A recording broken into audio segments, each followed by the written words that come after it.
C'est parti. Alors, Bonjour tout le monde. bonjour, bienvenue. Bienvenue à tous qui êtes ici avec nous. Merci d'être là. Deuxième Et qui dimanche. est ici avec nous. Ça fait chaud au cœur, hein, je veux dire. Des fois, on a Vas-y donc. oui, des petites notes à la suite des vidéos, hein, des messages, Oui. des partages. Et vraiment, ça fait chaud au cœur parce que on le sait, on le sent, même si les gens ne sont pas là en direct. On sait que ça continue à travers vous de vivre ces rencontres en vous, en votre propre conscience, et ces messages que vous nous transmettez, eh bien, ça fait chaud au cœur, ça rend ça concret aussi, hein, le fait qu'on se sent vraiment dans une grande Communauté. communauté. Ouais. Alors, ça... Oui, vraiment, vraiment. Puis, n'hésitez pas non plus à vous abonner à la chaîne YouTube. Pas seulement pour dire je suis abonné, mais vous abonner surtout pour le fait que plus il y a de gens d'abonnés, plus il y a de gens qui le voient. Hein, vous savez, les vidéos qui sont proposées sur le côté, ben c'est tout un algorithme, là, c'est bien compliqué, mais plus il y a de gens d'abonnés, plus c'est proposé aussi. Donc, les gens peuvent le Si découvrir. vous Si vous estimez trouvez, que ouais, c'est c'est ça. digne d'être proposé. Exactement. Et vous pouvez aussi, et ça fait pas longtemps que j'ai découvert ça, en fait, quand on s'abonne, à côté, il y a une petite cloche. Puis c'est comme, moi, j'hésitais à cliquer là-dessus, je ne savais pas c'était quoi. Mais en fait, quand on clique dessus, on peut recevoir les notifications. Alors, si vous êtes abonné et que vous aimez le contenu, ben, si vous mettez pour avoir les notifications de tout ce qui se publie de notre part sur YouTube, ben, vous avez juste à cliquer puis vous le recevez automatiquement. Vous recevez un petit courriel là, selon ce que vous souhaitez, là. Alors, fin de la parenthèse. Alors, deuxième dimanche de l'Avent, je ne sais pas s'il y en a parmi vous qui avez suivi un petit peu les capsules quotidiennes que je fais. Si oui, ben vous êtes déjà dedans. Ah, il y a vraiment comme un élan.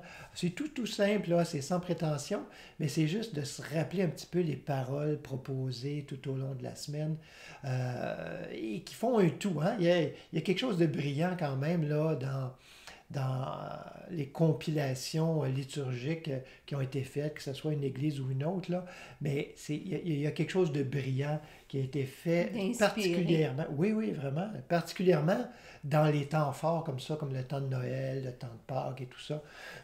En d'autres temps, en tout cas, libre à vous, vous voyez si ça vous inspire. J'en ferai pas à l'année longue, là, des capsules quotidiennes, mais là, j'avais vraiment cet élan-là pour le temps de l'Avent. Et puis, j'avoue que j'en retire un grand plaisir aussi. C'est vraiment agréable là, de faire ça et de pouvoir méditer vraiment très activement la parole si on veut la partager. Donc, mais ce n'est que des suggestions. C'est pas à prendre des notes ou à dire oh, ouais, ça veut dire telle chose, hein, c'est tel symbole et tout ça. Il y a des symboles qui sont plus universels, évidemment, qui sont. Je dirais pas immuable, mais qu'il y a vraiment un sens plus précis. Mais sinon, c'est juste pour se laisser inspirer. C'est juste pour... Il y a personne qui détient la vérité. On ne fera pas un dictionnaire des symboles, autrement dit. Non, je pense pas. Il y en a qui en ont fait des très bons déjà. Mais en même temps, c'est ça, se laisser la signification du moment, celle qui aujourd'hui nous parle, résonne, hein, notre notification à nous. Oui, parce que c'est cloche. vivant. C'est vivant, c'est vivant. Et c'est ce qui prouve que c'est vivant quand on laisse la place et que cette inspiration nous traverse et se fait manifeste dans notre expérience. Et c'est là, on fait ah oui. Et c'est là que ça devient intéressant. Oui, puis qu'on peut rendre grâce à cette intelligence divine, à cette sagesse divine, à cette source infinie qui est inépuisable. Des fois, on peut se dire ah oui, hier, il y a eu un écoulement. Ben, aujourd'hui,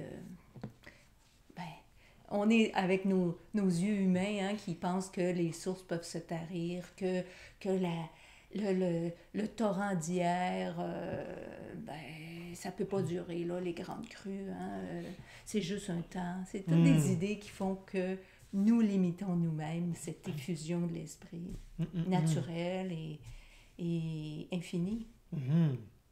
Ah oui, tout à fait. Alors, ben, on va continuer dans cette même veine-là. Je vais juste, on va regarder ensemble des extraits de lecture qui ont été proposés pour aujourd'hui, pour le deuxième dimanche de l'Avent. C'est encore une fois très inspirant. Mais en fait, ben, moi, ça m'a inspiré. Et il y a des bouts qui m'ont inspiré plus que d'autres que je souhaitais vous partager. Ensuite, on va faire une méditation, comme la semaine dernière, à partir d'une hymne aussi qu'on découvre ensemble.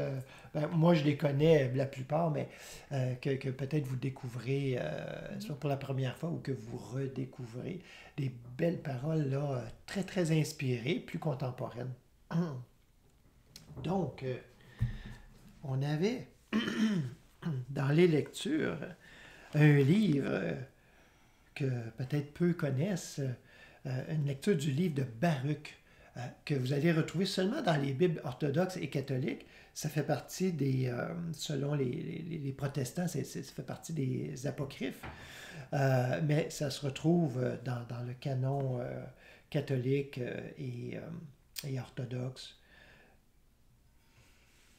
Et c'est une très belle lecture, vous allez voir. Alors, Baruch au chapitre 5, versets 1 à 9.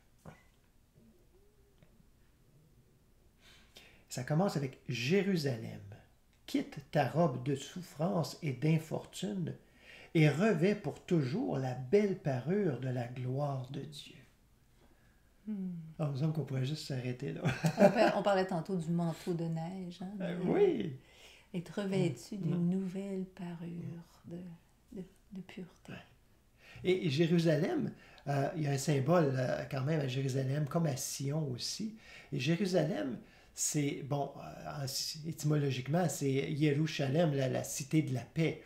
Mais cette cité de la paix, dans un sens plus métaphysique ou symbolique, Jérusalem représente, on pourrait dire un peu ce que Jean-Baptiste représente, c'est-à-dire le plus élevé qui soit dans l'être humain. Donc à la frange, hein? On est à la frange du spirituel, on est dans le plus élevé. Alors c'est-à-dire quelqu'un qui est tourné vers le divin, mais qui n'a pas encore eu le contact. Hein? Il n'y a pas encore cette communion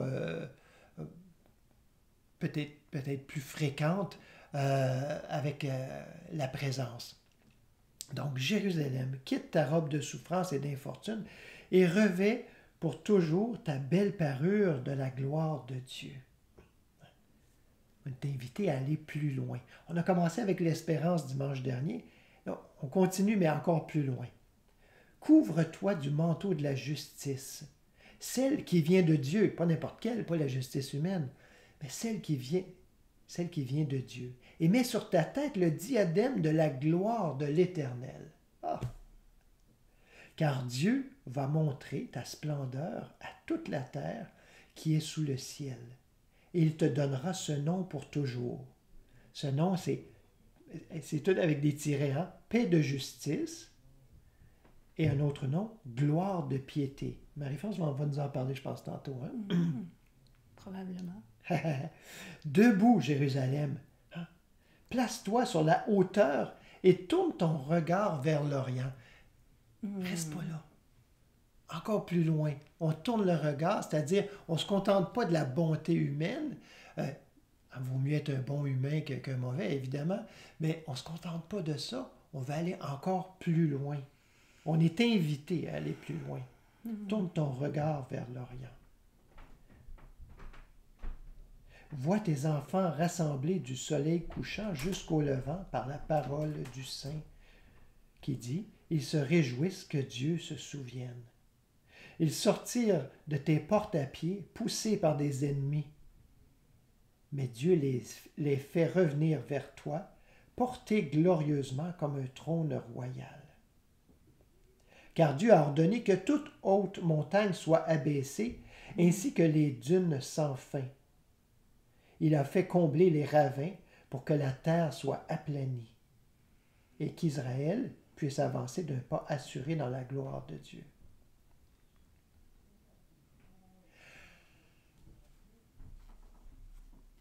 c'est quelque chose qu'on rappelle souvent. Hein, c'est que le Seigneur aplanit les chemins. Marcher dans cette confiance.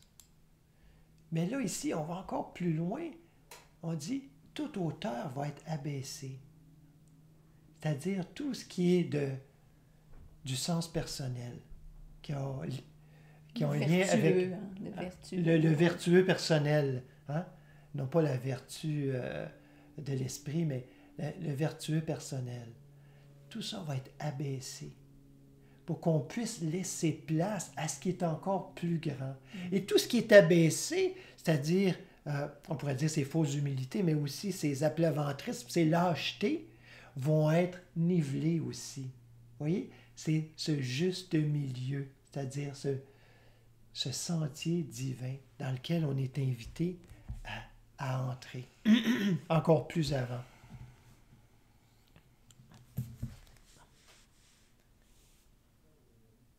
Et juste pour faire un écho à ça, il y a le psaume 126 qui dit « Quand le Seigneur ramena les captifs à Sion ».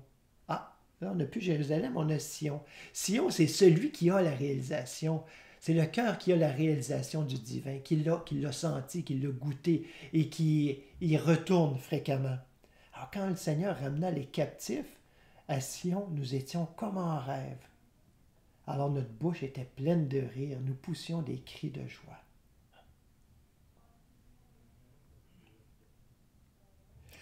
Il est vrai hein, que parfois, vous l'avez certainement déjà vécu dans ce contact, c'est comme s'il y avait un immense sourire qui n'a même pas besoin d'être extérieur, mais on dirait que tout l'intérieur... On dirait qu'on ne peut pas le retenir. Mais oui, ça perce jusqu'à l'extérieur, mais c'est comme si tout notre être est sourire, est un grand sourire. C'est comme quelque chose qu'on croyait hors de notre portée, inatteignable, puis qui tout à coup, coucou! Tu sais, il y a quelque chose de... Une joie tranquille en même temps. Tu sais, c'est pas cette joie humaine là, qui est comme... qui se gonfle, là, qui est gonflée à bloc. Là. Il y a quelque chose de tranquille aussi dans cette joie-là. Ouais. De reconnaître que c'est tout simple, que c'est là. Comme on devient une bouche qui sourit au complet. Une légèreté profonde. Oui, hein? Oui.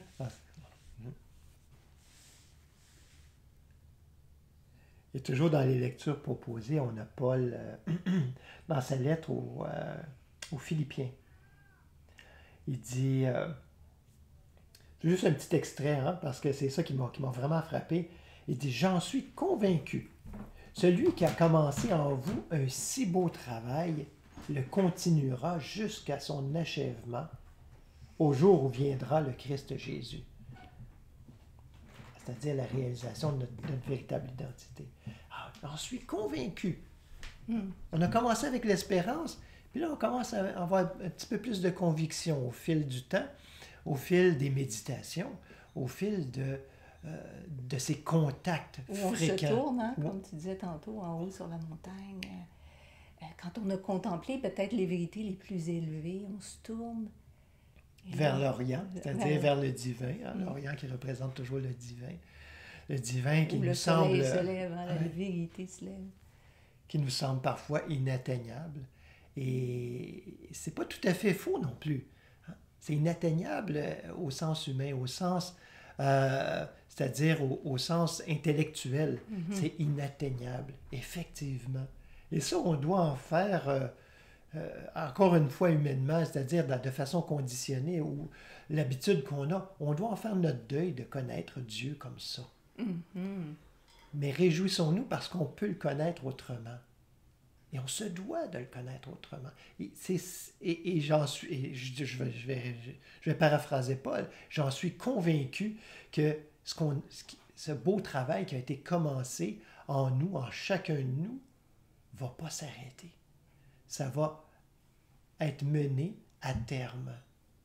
C'est comme une grossesse. Il faut que ça aille jusqu'au bout. Je veux dire, ça ne va pas s'arrêter à un moment donné, juste comme ça. Là. Une fleur qui s'épanouit. Hein? Puis des fois, on a l'impression qu'elle qu'elle est rendue au bout de son épanouissement. Mais non, mais non, mais non, ça continue, ça continue. On dirait qu'elle se retourne à Ah oui, l'envers oui, complètement. oui, oui, oui. Oui, je ne sais pas c'est quoi le nom de ces fleurs-là, mais il y en a, c'est ça, hein, elles ouvrent. Puis finalement, elles font comme un pompon Un au dahlia. complet. Hein? Ouais. Ah, c'est... oui, tout à fait.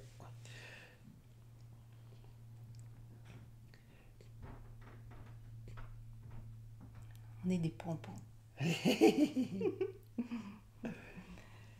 Et Luc, dans la dernière lecture proposée, il y en a plus le dimanche. Hein? Alors, ça fait plus de méditation, c'est juste très agréable. Alors, qui fait une longue énumération qu'on va sauter, là, qui est, en tout cas, à mon avis, sans intérêt. Mais euh, on parle de Jean ici. Hein. Il parcourut toute la région du Jourdain en proclamant un baptême de conversion, c'est-à-dire un baptême, c'est-à-dire de retournement ou de changement radical. Alors, ça, c'est une autre traduction. Un baptême de changement radical. Baptême, ça, à la limite, là, rien à voir avec le fait d'être plongé dans l'eau. Là. Alors, ça, c'est un rituel extérieur. Symbole de quelque chose qui se passe à l'intérieur. Oui, Hein? tout à fait. Se baigner dans cette... On a vraiment l'impression sur le chemin on est purifié, on se fait purifier hein, par l'esprit. Oui, et cette purification-là par l'esprit est souvent moins agréable que de se faire juste plonger dans l'eau, là, parce que c'est plutôt dans le feu qu'on est plongé. Et donc, ce baptême de changement radical que Jean propose, c'est quelque chose d'exigeant, mais de préparatoire aussi. Hein. C'est préparatoire à ce baptême de l'Esprit qui va nous être proposé éventuellement par Yeshua lui-même, par le Maître. Comme il est écrit dans le livre des oracles d'Isaïe, le prophète, voici, voix, VOIX, hein, la voix de celui qui crie dans le désert, qui dit, préparez le chemin du Seigneur, rendez droit ses sentiers, tout ravin sera comblé, toute montagne et toute colline seront abaissées, les passages tortueux deviendront droits, les chemins rocailleux seront aplanis, et tout être vivant verra le salut de Dieu. On est encore à mi-chemin dans la promesse, entre la promesse et l'accomplissement. C'est comme, on sent que c'est tout proche. Et ce qui m'a frappé le plus, c'est, et j'avais jamais saisi, préparer le chemin du Seigneur. Je l'ai lu 1 million de fois. Préparer le chemin du Seigneur. Hein? C'est pas, attendez, restez là, méditez tranquillement, et le Seigneur va tout faire. Non, c'est préparer le chemin du Seigneur. Il y a une action là-dedans. Et ça, c'est particulier. Ça fait partie, c'est la base même de tout l'enseignement du Maître Yeshua. C'est cette action, cette mise en action. C'est pas juste un piétisme là, ou un quiétisme de juste d'attendre, ce qui n'empêche pas cette disponibilité tranquille, mais c'est plus que ça. On se tourne et on met en action. On commence à verser. Aplanissez les chemins du Seigneur. Seigneur, as-tu besoin qu'on aplanisse ces chemins? Non, sûrement pas. C'est à l'intérieur. C'est à l'intérieur qu'on a besoin de faire place. On a besoin d'ouvrir le chemin. Sur notre chemin même, c'est-à-dire sur notre chemin de vie à tous les jours. Hein? Ben oui, c'est au quotidien, c'est pas une fois pour toutes, là on fait ça, puis c'est réglé, on a placé les petits bibelots à droite, à gauche. C'est là que c'est actif, ça doit être maintenu actif dans notre vie.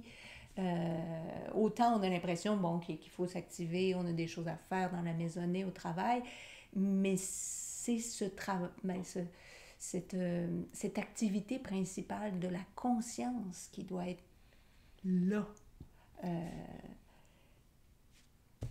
Active. Oui. Et au quotidien, quand on entend au quotidien, on se dit, OK, ça veut dire à tous les jours. Oui, mais au quotidien, et je dirais dans le quotidien, dans notre quotidien, dans nos petites Dans actions, tout ou ce en tout cas, qu'on... est-ce qu'il y a de petites actions? Je ne sais pas. Elles sont toutes grandes si elles sont faites en se tournant vers, vers l'Éternel. Ah, Par rapport à tout ce qui nous mais est présenté dans une journée. Et il y en a des choses, il y en a des images qui nous sont présentées, des situations, des conditions. Et c'est là la mise en œuvre des principes qui nous guident. ouais. Il faut qu'ils deviennent vivants. Il ne faut pas les mettre sur la tablette. Hein? Les mettre sur la tablette, puis on n'a rien... on les, on s'en sert pas pour faire face aux situations du quotidien. Et toutes ces occasions-là sont des moments potentiels de baptême de changement radical. Alors, je nous invite à prendre un moment de méditation. Juste prenez une bonne position, on relâche les tensions s'il y en a. Et même si on pense qu'il n'y en a pas, je ne veux pas me faire prophète de malheur, mais je suis à peu près certain qu'il y en a quand même. Alors, on prend le temps de bien relâcher. Pas juste pour se détendre, mais pour laisser la place. C'est ça aussi, aplanir les chemins du Seigneur.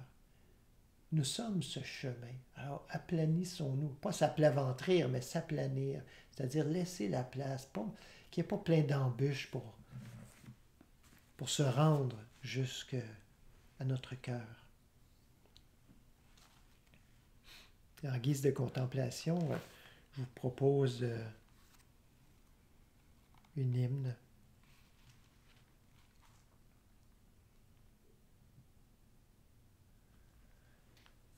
Ensuite, on va faire un petit moment de silence.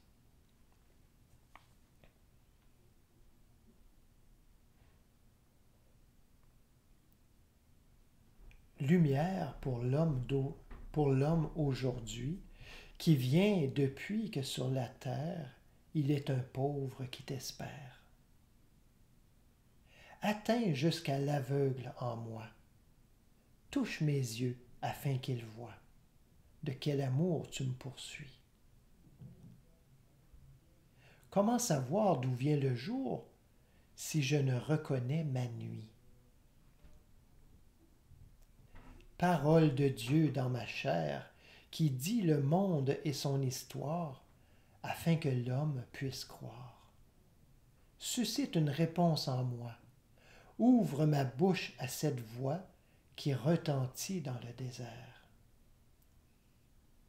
Comment savoir quel mot tu dis si je ne tiens mon cœur ouvert?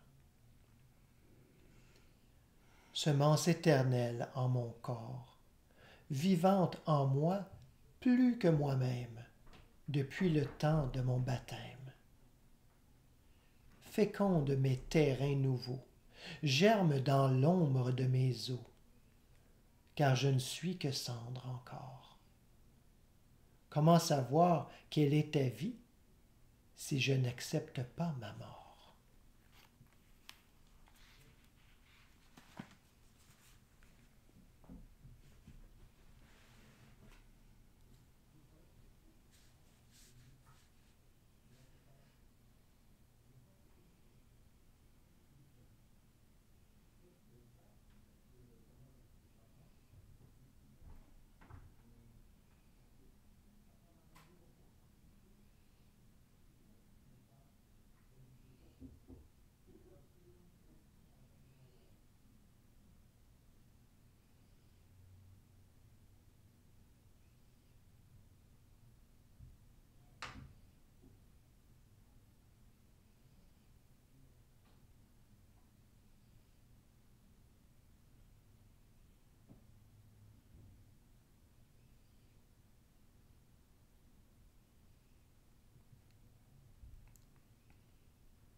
peut doucement ouvrir les yeux.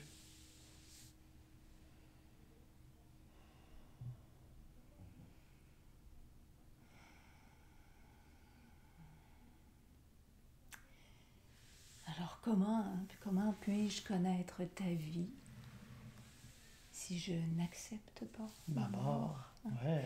Si je n'accepte pas, en fait, C'est fort, hein? de laisser mourir cette idée que j'ai une vie à part de Dieu, qu'il y a une vie autre que la vie divine. Et ça nous ramène à Marie. La dernière fois, on a parlé de Marie. Marie qui, lors de l'annonciation, de l'annonce, hein, de ce message qu'elle reçoit de l'intérieur, en fait, de cette révélation intérieure, qui, dans le fond, lui amène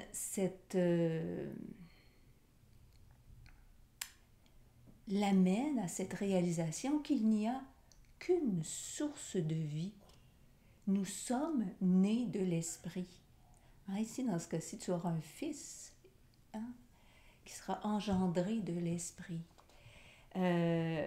Donc, révélation de la source une. Il n'y a qu'une vie, et c'est la vie divine. Il n'y a pas une vie qui vient d'un père et d'une mère, matérielle, physique.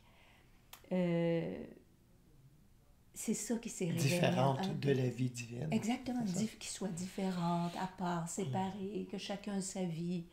Une vie divine, issue de la conscience divine infinie, qui est à la fois Père qui engendre et Mère matrice de l'univers, dans laquelle la forme est conçue.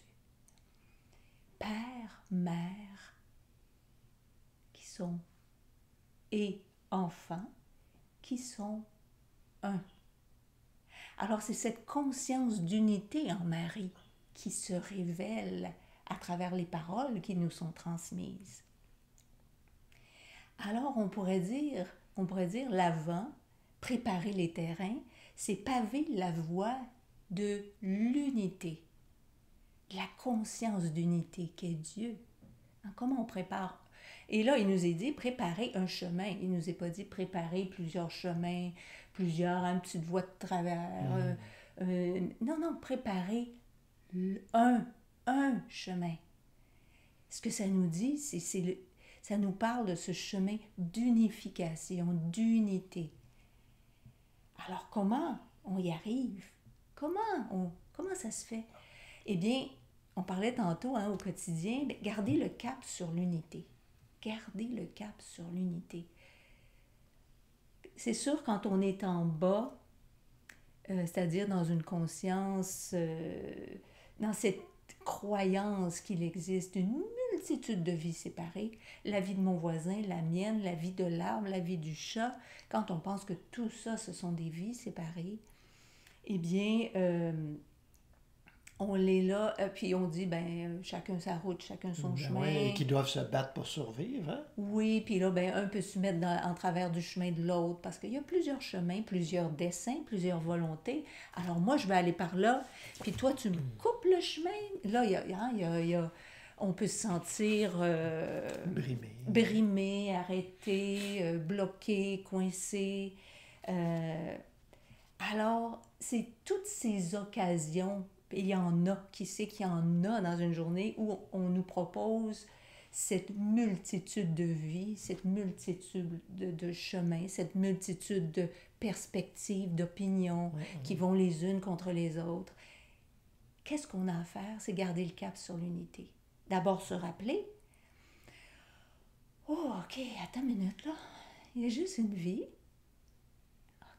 Puis là, déjà, on peut atteindre une certaine paix, comme tu le disais tantôt, la Jérusalem intérieure, cet esprit qui revient déjà à une parole de vérité qui la ramène dans le droit chemin. Même si on n'est pas dans le plein contact, ça se doit d'être en paix, cet aspect-là. Il y a un apaisement qui fait que tout à coup, là, c'est comme la grande route. Hein, autant on disait à un autre moment, le chemin étroit et resserré, c'est une petite route, mais là, ici, on parle de la grande route, c'est-à-dire cette route où c'est fluide, ça circule, il n'y a pas d'embouteillage parce que c'est infini.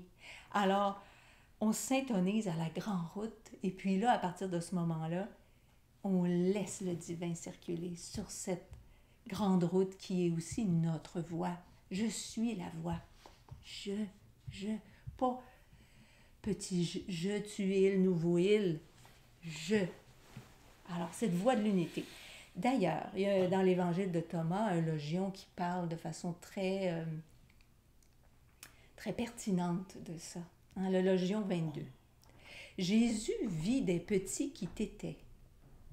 Il dit à ses disciples, ces petits qui têtent sont semblables à ceux qui entrent dans le royaume. Et lui dire, alors, étant petits, entrerons-nous dans le royaume? Alors, ils pensaient, eux, en termes de, bon, petit, comment on redevient petit, hein?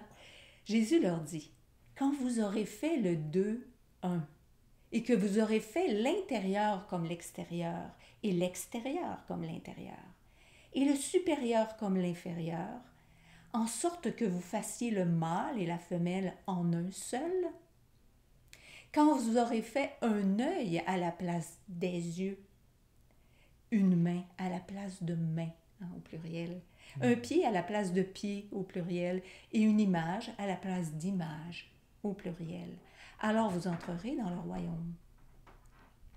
Et quand il dit, hein, les petits qui têtent, c'est les petits, ce qui est engendré de l'esprit, qui est un avec sa source et qui se nourrit constamment de sa source, hein, qui n'est pas séparé, qui est au sein, toujours au sein, c'est-à-dire dans cette consciente unité avec sa source de vie, ce qui l'engendre et qui l'engendre continuellement. Donc, qui le nourrit continuellement, qui le soutient continuellement, qui le porte continuellement. C'est ça, les petits. Et, comme je disais tantôt, hein, le mâle et la femelle, le Père créateur, ce qui engendre, et la Mère matrice qui amène jusque dans la forme, ben ça, c'est en nous.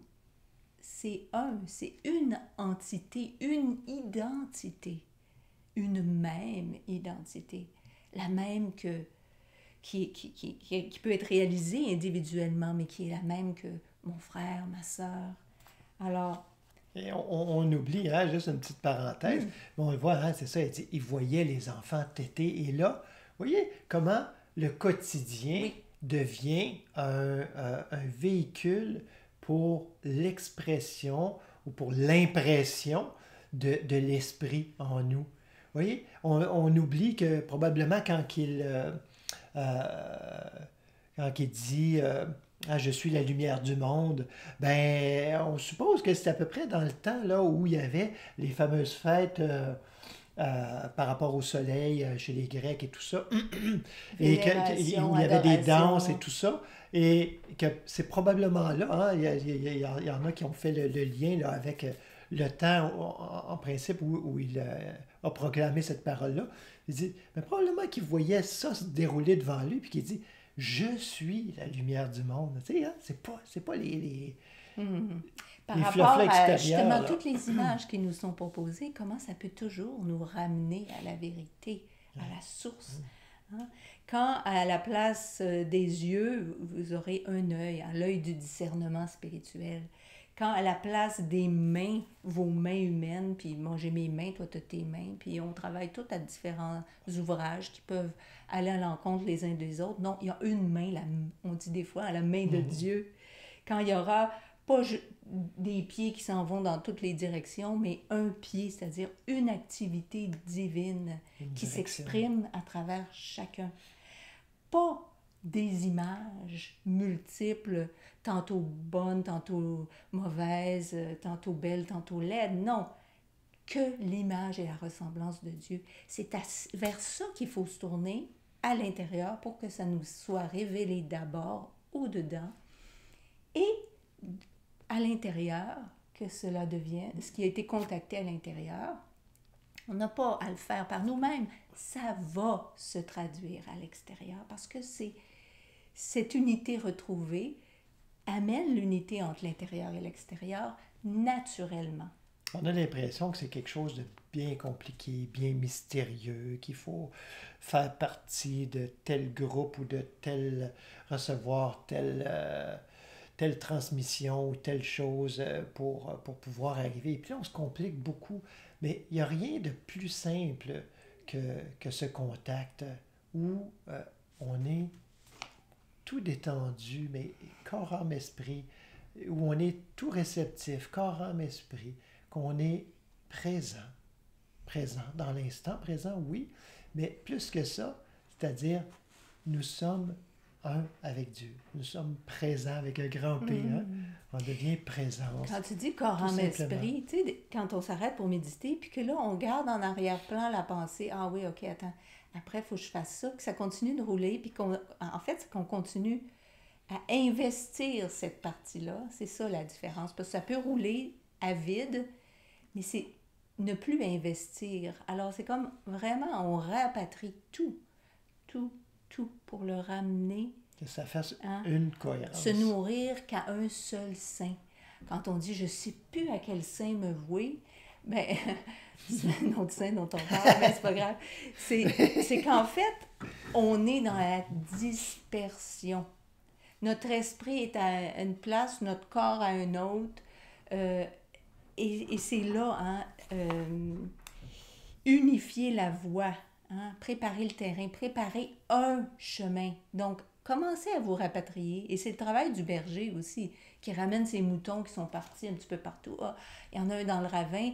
C'est nous. Je suis le berger. Alors qu'il y a cette conscience, il y a cette conscience en nous qui peut rapatrier tous ces moutons puis dire on s'en va tous dans la même direction. Au moins pour le moment de la méditation, ça nous aide, après ça, dans notre vie de tous les jours, à ne pas s'éparpiller. Unifier la voie. Ramener, comme il était dit, le haut et le bas, puis tu en as fait état tantôt dans la parole d'Ésaïe. Donc, aplanissez une route. Que toute montagne et toute colline soient abaissées. Que les reliefs se changent en terrain plat. Et ça ramène à cette unification. Parce que dans notre expérience, quand on est dans cet état d'esprit, cette mentalité de vie, qu'il y a la vie divine peut-être, mais qu'il y a des vies humaines, eh bien, il y a aussi des hauts et des bas. Puis comme tu disais, un petit jeu qui est exalté, pour qui ça va bien, ça roule pour lui, mais moi je suis dans le creux de la vallée. Voyez-vous, c'est ça les iniquités. La justice divine, c'est cette conscience d'unité.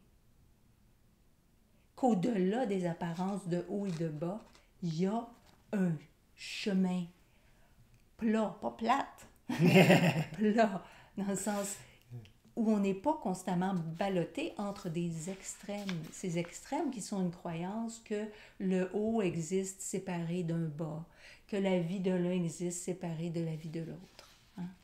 Unifions. D'abord, commençons à le faire. Unifions en esprit, tournons-nous vers ce qui est unité. Et nous serons nourris de ce lait. On n'a pas à faire l'unité, on a à la réaliser, à la contempler, jusqu'à ce qu'elle se révèle, parce qu'elle est là. En fait, c'est comme quand on regarde le ciel, on regarde le ciel étoilé, et puis tout à coup, si vous fixez, puis je vous invite à faire l'expérience, c'est vraiment, vous l'avez probablement déjà fait, on regarde un espace qui est noir, où on ne voit pas d'étoiles, puis on le fixe là, puis éventuellement, on voit une étoile qui apparaît. Il y a comme... ça demande un peu de persévérance. Et de rapatrier notre attention. Ouais. Quand on médite, puis que là, on est tenté d'aller se disperser, on revient doucement. Mon joug est léger. Doucement, mais fermement en même temps. Mm-hmm. Et dans les Écritures, il y a plein de moments comme ça où on nous rappelle les fruits aussi de cette unité. Par exemple, hein, le jour de la Pentecôte, ils étaient tous ensemble en un même lieu. On ne parle pas juste d'une pièce dans laquelle ils se sont regroupés, mais ils se sont tous tournés, chacun s'est tourné vers ce lieu saint, complet, unifié, cette conscience d'unité qui est en nous. Qui était représenté chez les Juifs par le temple, hein? Par le Saint des Saints. Hein? Là était Dieu. L'Arche d'Alliance, ouais. l'Alliance qui allie tout. On n'a pas, comme tu disais, ça c'est important. Comme la perfection, on ne la fait pas, elle est. On a à la laisser se révéler. L'unité, on ne la fait pas, mais on peut commencer à verser à chaque fois qu'on a des images qui nous... Et qu'en nous vient cette croyance, OK, il peut y avoir une vie qui est bien, mais une autre qui est mal, une vie qui est en santé, une autre qui est malade. Oups, attends une minute, là on s'arrête. On se rend compte, tout à coup, qu'on est en train de semer dans la division. On s'arrête. On se reprend. Parce qu'invariablement, on va récolter de la division aussi, sinon. On se reprend. Oh, attends. Il n'y a qu'une vie. C'est pas moi qui l'invente, c'est pas moi qui l'imagine, c'est pas moi qui la fait. Alors, je me tourne vers cette vie. C'est la seule chose que j'ai à faire finalement. Et elle va me témoigner de sa réalité, de sa présence. Et, comme dans Matthieu, justement, tu parlais de Jérusalem tantôt. Jérusalem, Jérusalem, qui tue les prophètes et qui lapide ceux qui te sont envoyés. Combien de fois ai-je voulu rassembler tes enfants? Comme une poule rassemble ses poussins sous ses ailes. Hein? Encore une fois, rassembler. Ne plus vivre dans un esprit divisé qui est dispersé. Rassembler. Combien de fois? En fait, à tout moment, cet esprit d'unité est là pour nous rapatrier, nous réunifier. Et ça, c'en est une mort à soi, hein, parce que le petit moi, il aime ça, là, toutes les choses dans tous les sens, puis dans... ouais. On peut faire plusieurs choses dans une journée, mais dans un seul esprit. Et ça fait une énorme différence sur la qualité. On dit des fois, hein, humainement, la qualité de vie. Mais s'il y a juste une vie, c'est la vie divine. Seule cette vie divine contient une qualité, des qualités. Hein? Si on va avoir une qualité de vie. Bon, c'est au-delà de la vie humaine. Hein? Justement, du concept de vie humaine, c'est laisser vivre cette seule vie qui est. Hein, comme dans Jean, l'amour de Dieu a été manifesté envers nous en ce que Dieu a envoyé son Fils unique. Cet esprit d'unité. Il l'a envoyé dans le monde afin que nous vivions par lui. Encore une fois, cette invitation à vivre par la conscience une, en la conscience une. C'est pas de diviser, hein, entre monde et esprit, là. Mais c'est de voir que le monde fait partie de l'esprit et de ne pas travailler inutilement au niveau du monde. Travailler en vain. En vain, c'est ça. Parce que rapatrier le monde, hein, c'est faire ce pont, devenir ce pont. Et cette conscience en nous qui peut faire le pont, rapatrier. Comme dans cette parole de Jean, là, tu en faisais état tantôt, cette voix qui crie dans le désert, hein, dans un autre endroit, Jean le Baptiseur qui dit, il disait aux foules qui venaient pour recevoir de lui le baptême, race de vipères. Hey, ça peut sembler...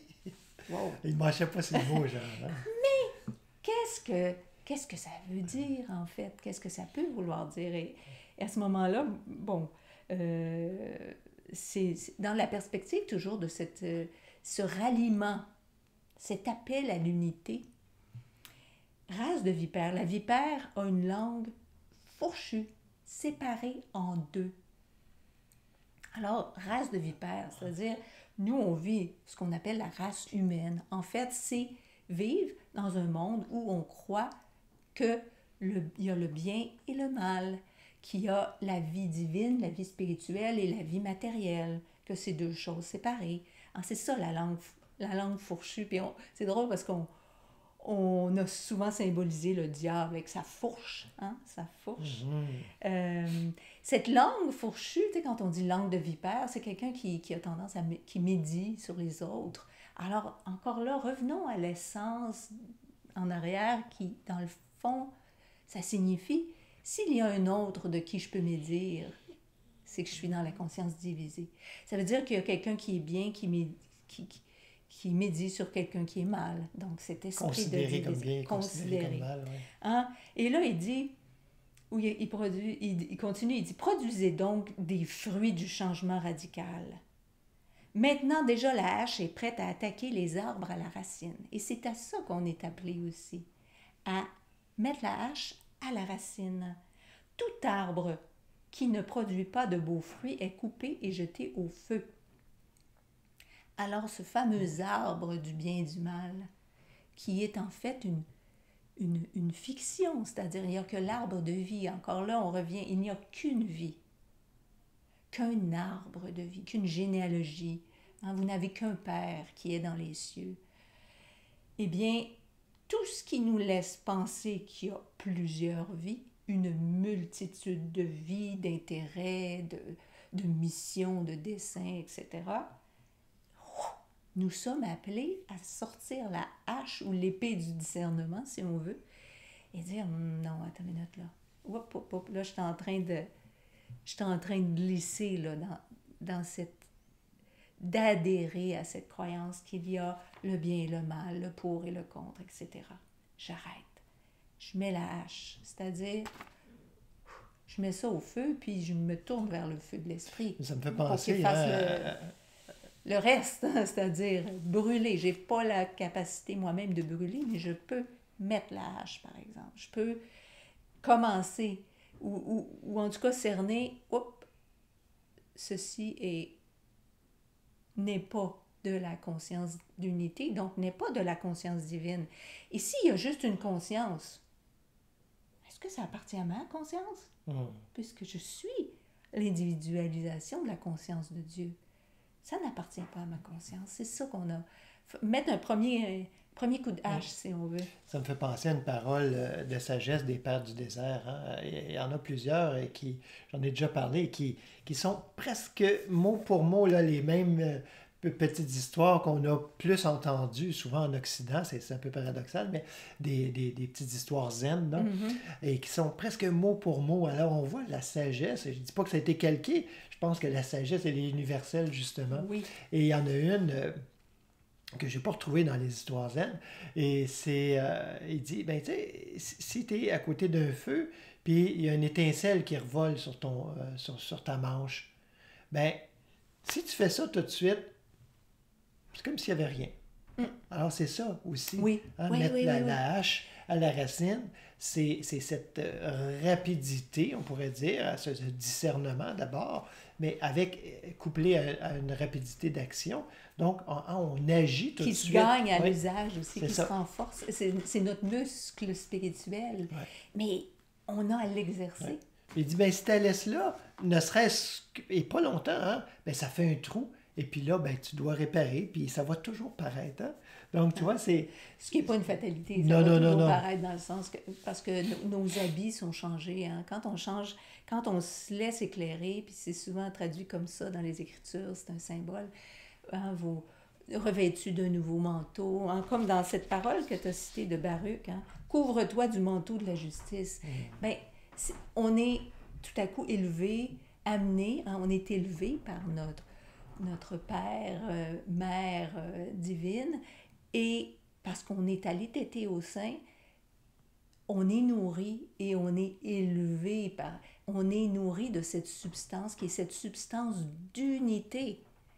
Et là, tout à coup, il y avait des trous, des mythes, des mythes et légendes qui se sont infiltrés.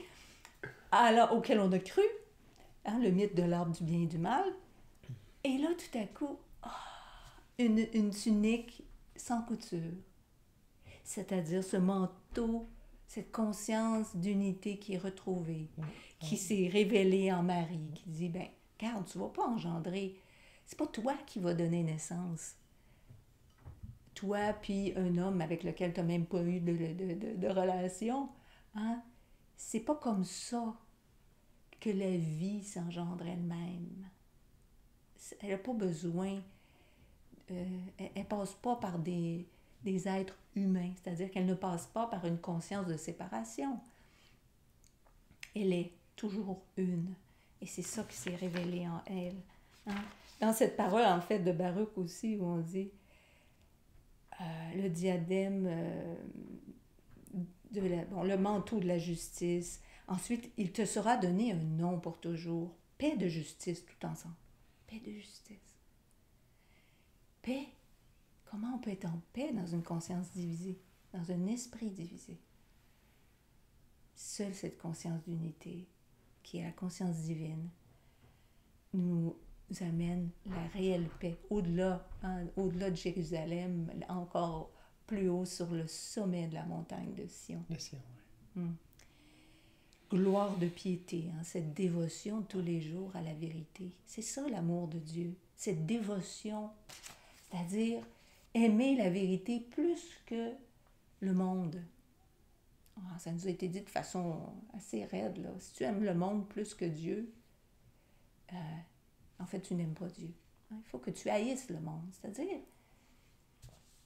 ne pas accepter toutes ces images au pluriel, que ce soit remplacé par une image. L'image est la ressemblance de Dieu, mais pour ça, il faut se tourner. Cette image-là, on ne la conçoit pas nous-mêmes. Parce que ce qu'on appelle le monde, c'est une vision distorsionnée. C'est pas... Il n'y a pas le monde, il n'y a pas d'autre chose. C'est là, ça. Parce que sinon, ça n'a aucun sens avec tout ce qui vient d'être dit. Bien, on reste dans la multiplicité multiplicité, mondes, dualité, le bien, le mal. Voilà. Donc, c'est pas absolument pas ça. Il ne faut pas se méprendre. Je sais que des fois, ça se mélange un petit peu là, dans notre compréhension. Ça peut se mélanger dans la compréhension. Mais c'est ça. C'est une vision distorsionnée de la création, on pourrait dire, du monde. Mais derrière ces images, le monde est là, toujours. Ce monde qui se vit à partir le monde qui se vit à partir d'une conscience unifiée, dont la teneur va changer, dont la qualité va changer, qui tout à coup va être imbue de cette substance d'unité. Alors place-toi sur la hauteur, tourne ton regard et vois tes enfants rassemblés. Encore une fois, Jérusalem, Jérusalem. Hein, j'ai tant voulu te rassembler, tous tes petits. Et c'est là, dans la hauteur, où tout à coup, on sort de notre maison, hein, autrement dit, à partir de cette conscience d'unité, quand on s'est tourné et qu'on a senti le manteau de la grâce nous envelopper, on est retrouvé avec on est retourné à notre conscience originelle. En fait, cette conscience pure et simple, hein, simple, c'est-à-dire qui n'est pas double, qui n'est pas fourchu, hein, qui n'est pas double, qui ne voit pas double. Et là, c'est ce manteau qui va recouvrir toute notre expérience. Tout à coup, il n'y aura plus le voisin hargneux. C'est comme on voit à la vie divine de ce voisin-là. Cette vie qui l'anime. Si on faisait... Mais c'est ça qui se passe en fait, hein, quand on est dans cette conscience d'unité, c'est comme il y a un mute sur tout le discours. Tout ce qui nous est présenté, il est pour ci, il est contre ça, toutes ces images plurielles, il y a un mute là-dessus, ça fait silence. Puis on voit juste la vie divine, tranquille, toujours elle-même, toujours intacte, toujours intègre. On ne vit plus au niveau de la Jérusalem qui doit se battre pour garder son royaume, de la Jérusalem qui est en conflit ou qui est en paix, mais momentanément. Mais on est au niveau de la Jérusalem céleste comme Jean le dit dans le livre de la Révélation, de l'Apocalypse. Hein? C'est ça, c'est en fait Apocalypse, c'est ce qui est juste...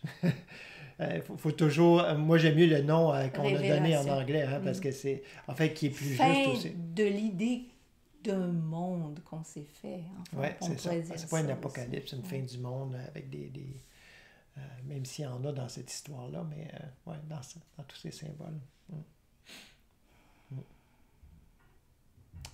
Eh bien, il y a une continuité, mais je pense qu'on va l'aborder la prochaine fois parce que c'est déjà quelque chose en soi qui mérite qu'on s'y attarde, qu'on laisse le temps que ça se déploie. Mais voilà que ces paroles se révèlent comme un appel à retrouver, à retourner à notre conscience d'unité, que toute montagne soit abaissée. Ce qui dans notre vie, autrement dit, toutes les hiérarchies, toutes les hiérarchies du monde, tout ce qui semble plus grand, plus haut, plus fort, et de la même façon, tout ce qui a l'air victime, petit, exploité, exploitant, tout ça, refuser ce jeu des opposés, refuser de croire que cela fait partie de la conscience divine, refuser d'y adhérer.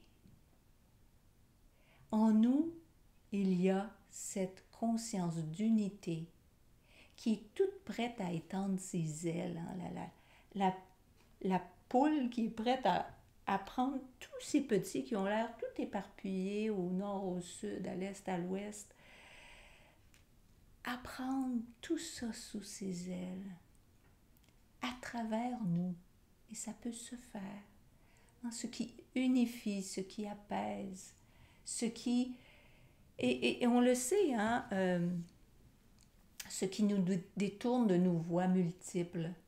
Quand on prend le temps d'aller à l'intérieur, quand on est happé, par exemple, on se sent happé ou on a l'impression qu'on est attiré dans ce guet-apens là, du bien et du mal, de toutes ces étiquettes, de tous ces concepts.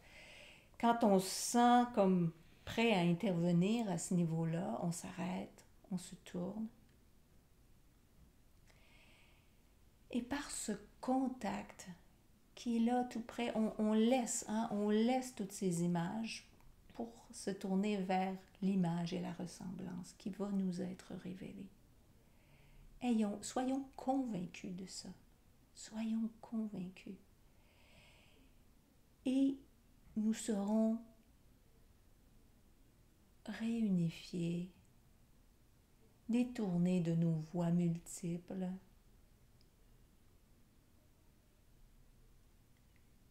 Nous serons séduits. C'est une image, vous allez voir, il y a une histoire qui va venir la prochaine fois, mais on parle de... Il y a quelque chose autour de la séduction. Il y a un chant indien qu'on avait l'habitude de chanter avec le groupe qui disait « Dieu est plus séduisant que 1000 cupidons ». On dit humainement, on est séduit, on a parlé des fois du chant de la sirène, on est comme tenté, autrement dit détourné de la voie du bien, mais vers le mal. Ça, c'est notre conception humaine. Mais en vérité, Dieu est plus séduisant que 1000 cupidons, c'est-à-dire qu'il nous, dès le moment où on se tourne, il nous prend, nous attire à lui, et tous nos autres desseins vont fondre comme neige au soleil. Et ça explique une parole qui est souvent mal interprétée et qui est répétée de multiples fois dans l'Ancien Testament, où on dit que Dieu est jaloux. Il n'y a pas de division, encore une fois. Il n'y a pas de division, il n'y a pas de multiplicité, il n'y a pas... Il y a cette... il nous demande tout entier. Et il nous redonne notre entièreté. Il est la complétude. Et c'est pour ça qu'on peut seulement retrouver notre entièreté, notre plénitude que dans la conscience d'unité. Comment espérer la trouver dans la conscience de division, dans l'esprit de division? Alors, On peut prendre un on moment. va s'arrêter là-dessus. Ouais, on va prendre un moment de silence ensemble avant de conclure.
Alors, ne nous méprenons pas, la vie, dans notre expérience humaine, la vie, quand je parle avec un grand V, là, la vie divine doit être vécue dans le monde. Vous voyez, il n'y a pas de division. Cette vie divine doit être vécue dans le monde. C'est-à-dire qu'on ne se retire pas, mais cette vie divine... Par moment. Oui, on peut se retirer par moment, oui, évidemment. De se régénérer. Mais c'est pas de s'enfuir de ce monde. Mais c'est pas... mais cette vie divine, étant ce qu'elle est, n'a pas besoin d'être défendue, n'a pas besoin pas besoin de se battre pour. La vie divine est... Et c'est ça qu'il faut cultiver. Et c'est ça le beau combat, c'est ça. Si on en veut absolument. Préparer une voie, c'est toujours garder le cap sur l'unité intérieurement. Parce qu'on se dit, c'est beau, on parle de Marie, cette Vierge, puis on n'arrive pas à voir comment ça peut coller à nous. Et pourtant. C'est-à-dire qu'à chaque fois qu'on refuse donc ce qui est double comme appartenant à notre propre conscience, toutes ces images qui nous sont proposées, de multiplicité, de toutes ces qualités de bien et de mal qu'on attribue aux choses, qui n'ont aucune qualité en elles-mêmes. La qualité est seulement dans la substance divine, qui est la substance d'unité. Il n'y a pas de qualité dans le divisé et le multiple. Cette conscience vierge, donc, qui n'a jamais eu de relation, c'est-à-dire je n'ai pas de relation avec ça. Ça n'a rien à voir avec je. C'est ça, se garder vierge. Hein? Cet état naturel, non, parce que quand on parle de vierge, ça nous ramène aussi à non manipulé. Non manipulé par la croyance en deux pouvoirs. Mais à qui ça revient d'être manipulé ou non? Hein? Il faut qu'il y ait un je qui se tienne. Lève-toi, Jérusalem, tiens-toi debout. Il y a en nous cette conscience qui peut refuser de se laisser manipuler, pas manipuler par des choses à l'extérieur, manipuler par la croyance qu'il existe quelque chose en dehors de la vie divine qui est pouvoir de bien ou de mal sur moi ou sur quiconque. Lève-toi, reste debout, tiens-toi sur cette terre d'unité qui est Terre Sainte, qui est là maintenant, là où je suis, là où chacun est, il y a cette terre d'unité. Alors, c'est cette fidélité. Si on dévie, si on se fait prendre, ne tombons pas dans le panneau de nous flageller. Voyons-le plutôt comme un rappel. Un rappel de maman Poussin. Viens du berger. Hein? Reviens, tout simplement, reviens. Hein? Je ne vais pas t'assommer parce que tu t'es égaré. Fais simplement revenir à ta simplicité originelle. Arrête de te compliquer la vie, autrement dit. Parce que c'est vrai que ça rend notre vie très, très compliquée, que ces dilemmes incessants entre le bien et le mal, ces luttes incessantes, ces luttes intestines, qui se passent nulle part ailleurs qu'au sein de notre propre conscience. Alors, tenons-nous debout, refusons la division, refusons de s'associer, d'avoir des relations avec cela. Gardons-nous disponibles pour que le Christ vienne, soit enfanté de cette conscience pure, vienne au monde. Eh bien, merci. Merci d'être là. Alors, si vous êtes là en direct avec nous, ben, vous pouvez rester. Vous pouvez rester pour un moment d'échange avec nous. Sinon, ben, on se revoit très bientôt. À tout de suite.